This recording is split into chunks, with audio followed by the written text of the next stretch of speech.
여러분은 제주도 하면 뭐가 떠오르시나요? 보통 한라산, 한라봉, 도라르방, 그리고 여기서 빼놓을 수 없죠. 바로 말목장이 떠오르는데요. 근데 이 제주도 말목장이 다름 아닌 중세시대 일본 때문에 생겼다고 합니다. 과연 그 이유는 무엇일까요?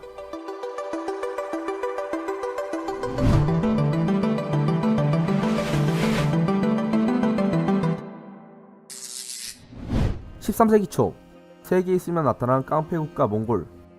그 당시 몽골은 중앙아시아를 넘어 중동까지 박살낸 대제국이었습니다. 그야말로 국경만 맞대면 전쟁 거는 전투민족이었죠.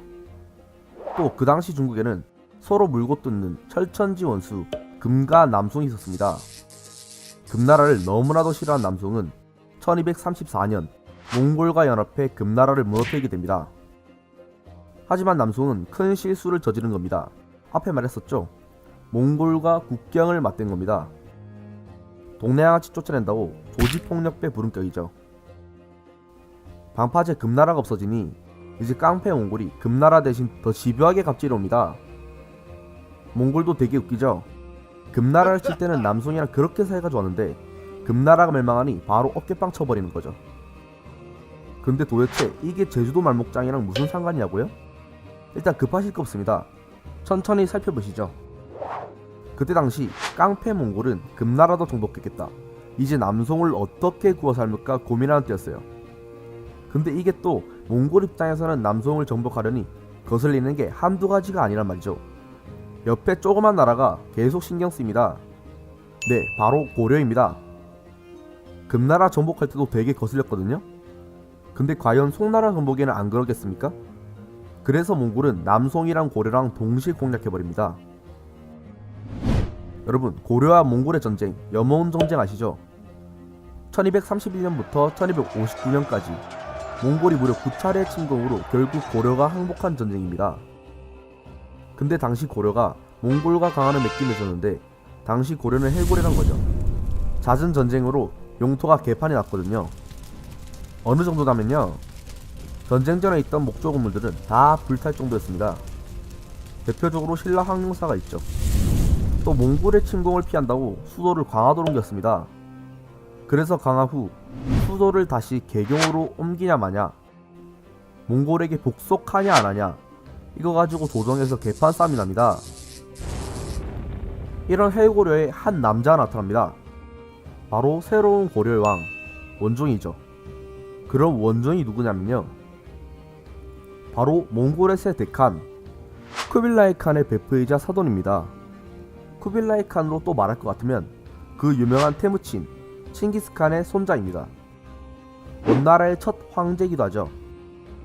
원종이 퇴자시할 때 포로로 원나라에 갔는데 거기서 쿠빌라이와 만나 베스트 프렌드가 됩니다. 그리고 쿠빌라이는 자신의 딸 제국 대장 공주를 베프인 원종의 아들 충렬한에게 시집을 보내게 되면서 사돈 관계가 되죠.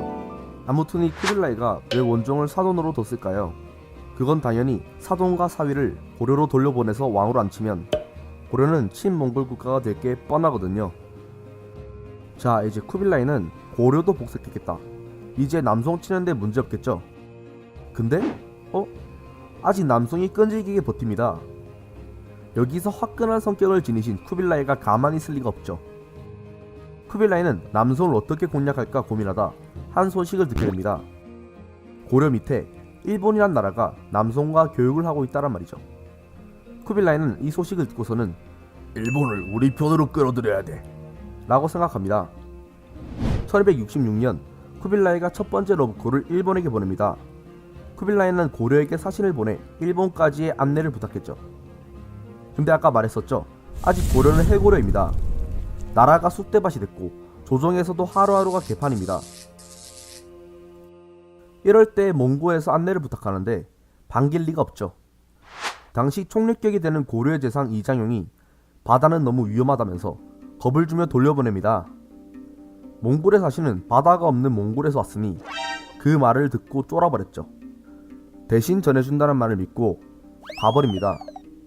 고려가 입국 끝을 시켜버린 거죠. 하지만 이장용은 일본에 서신을 보내지 않았고 당연하게도 일본에서의 소식은 들리지 않았습니다. 그러나 여기에서 포기할 집착남 쿠빌라이가 아니죠. 1268년 2차 러브콜을 일본에게 다시 보냅니다. 쿠빌라이는 화를 내며 직접 다녀라고 사신에게 명했습니다. 이에 고려는 결국 일본까지 안내를 하게 되죠. 드디어 쿠빌라이의 러브콜 사절단이 일본 다자이후에 도착합니다. 다자이후에 도착하니 어라? 일본이 잠깐만 기다려달라고 합니다. 그래서 기다렸습니다. 또 기다렸습니다. 그렇게 기다리다 보니 어느새 5달이 하지 않습니다. 그렇습니다. 이번에는 일본이 직접 차버린 거죠. 결국 몽골 사절단이 기다리다가 지쳐 돌아갑니다. 근데 막상 돌아가려고 하니 빈손으로 집에 돌아가면 쿠빌라이한테 혼날 게 뻔하죠. 그래서 돌아가는 길에 대마도에서 일본 사람 2명을 납치해옵니다. 집에 돌아가니 쿠빌라이가 납치해온 대마도 사람을 보고선 뜻밖에도 매우 기뻐합니다. 쿠빌라이 생각으로는 잡아온 일본 사람을 돌려보내 일본과의 연결고리를 만들 생각이었죠. 근데 돌려보낸 후 너무 뻔하게도 감감무소식이었습니다. 연달아 러브콜을 보냈지만 결국 차여버린 쿠빌라이는 널 갖지 못한다면 부셔버릴 거야 라고 하면서 전쟁을 준비하게 됩니다. 여기서 잠깐, 아까 고려는 수도가 강화도라고 말씀드렸죠. 그래서 개경으로 다시 돌아간다 마냐 개판 났다는 것도 말씀드렸죠. 네, 드디어 다시 개경으로 가려고 합니다. 이제 집에 돌아가야죠. 몽골과 전쟁은 1259년에 끝났는데 10년간 강화도에 있었던 겁니다. 그런데 이때 개경으로 돌아가면 안 된다며 끝까지 싸워야 한다고 한 사람들이 들고 일어납니다. 바로 삼별초죠. 삼별초는 고려 무신정권 때 생겨난 군사조직입니다. 몽골에 항쟁했던 조직이죠. 근데 원종이 친몽골 정책을 펼치며 자신들을 쫓아내려고 하자 불만이 폭증합니다. 1270년 결국 삼별초는 강화도에서 난을 일으킵니다. 자기들끼리 왕도 새로 세우고 말이죠. 몽골 쿠빌라이 입장에서는 안 그래도 일본에게 차여서 열받아 죽겠는데 삼별초까지 섬에서 난리 피우고 있죠. 이에 쿠빌라이는 화가 난 나머지 일본도 삼별초도 처리하기 위해 고려 황해도에 군사 주둔지를 세웁니다. 이게 바로 둔전 결락사죠. 이 둔전 결락사를 통해서 고려군과 몽골군이 연합해 삼별초를 치게 됩니다. 여기서 간단하게 연합군 장군들을 소개하자면 고려에 있는데 몽골의 앞잡이 홍다구, 오리지널 몽골 장군 흔도, 앞잡이 홍다구가 제일 싫어하던 오리지널 고려 장군 김방경이 있습니다. 자, 드디어 제주도가 나옵니다. 삼별초가 강화도에서 진도까지 도망치면서 싸웠죠. 그리고 진도에서 또 제주도로 도망가 끝까지 버팁니다. 쿠빌라이 입장에서는 한시라도 빨리 일본을 치고 싶어 안달입니다. 그래서 흔도, 홍다구, 김방경이 연합군을 이끌어 제주도에 있는 삼별초를 터버려버립니다. 그렇게 토벌한 후 제주도를 쿠빌라이가 보고선 감탄하게 되죠. 아하, 땅이 매우 좋구만. 이거 말고. 자, 여기서 몽골은 제주도 지리가 중요한 걸 알아채립니다. 몇몇 분들은 대충 눈치챘을 것입니다. 자, 아까 몽골이 남송이랑 싸우고 있다라고 말씀드렸죠. 여기가 남송 위치고 여기가 일본 위치입니다.